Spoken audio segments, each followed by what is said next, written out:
Ito na ang opinyon ko tungkol sa mainit na usapan sa community ni Medeth, gamit ang maingat at balanseng pananaw. Hello guys, welcome back sa channel ko. Tara makinig ng mabuti dahil may aral tayong mapupulot dito. Sa mga nakaraang araw, talagang umingay ang social media sa iba't ibang issue na bumabalot sa community ni Medeth. Maraming trending na balita ang lumabas, mula sa pag-alis ng ilang sponsors, sunod-sunod na balitaktakan, balahurahan, at walang tigil na ingay at gulo sa online space. Kung titignan sa labas, parang isang komunidad na dati ay buo at masaya, ngayon ay hati-hati, watak-watak, puno ng tanong, opinyon at emosyon. Pero sa gitna ng lahat ng ito, isang bagay ang pinakakapansin-pansin, tahimik si Medeth.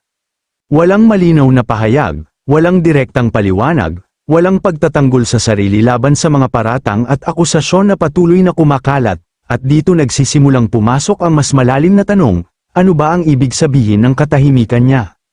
May ilang posibleng interpretasyon. Una, maaaring strategy ang pananahimik. Sa mundo ng social media, may paniniwala na kapag hindi mo pinatulan ang issue, mamamatay din ito sa paglipas ng panahon.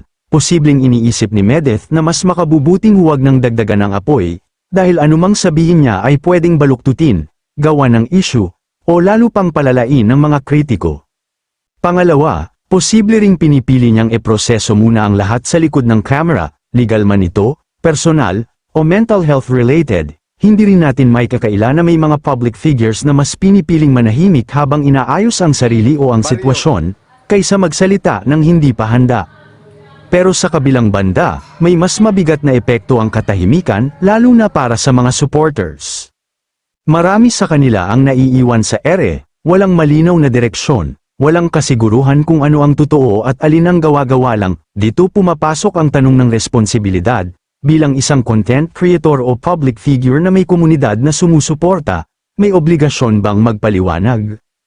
Para sa marami, oo, dahil ang katahimikan ay nagiging puwang kung saan pumapasok ang haka-haka, maling impormasyon, at paniniwala ng iba. Habang tumatagal na walang sagot, mas lumalakas ang boses ng mga nag-aakusa.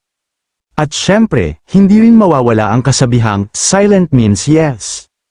Pero mahalagang linawin ito, hindi automatikong nangangahulugan ng guilt ang pananahimik, isa lamang ito sa maraming interpretasyon. Sa legal at moral na aspeto, ang pananahimik ay karapatan, hindi pag-amin, ngunit sa public perception, ibang usapan yun. Sa mata ng internet, ang hindi pagsagot ay kadalasang binabasa bilang pag-iwas, pagtatago, o pagkukulang.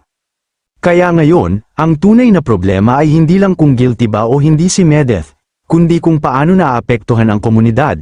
Ang kawalan ng paliwanag ay unti-unting sumisira ng tiwala, nagpapalalim ng hati, at nagbibigay daan sa mas maraming ingay kaysa linaw.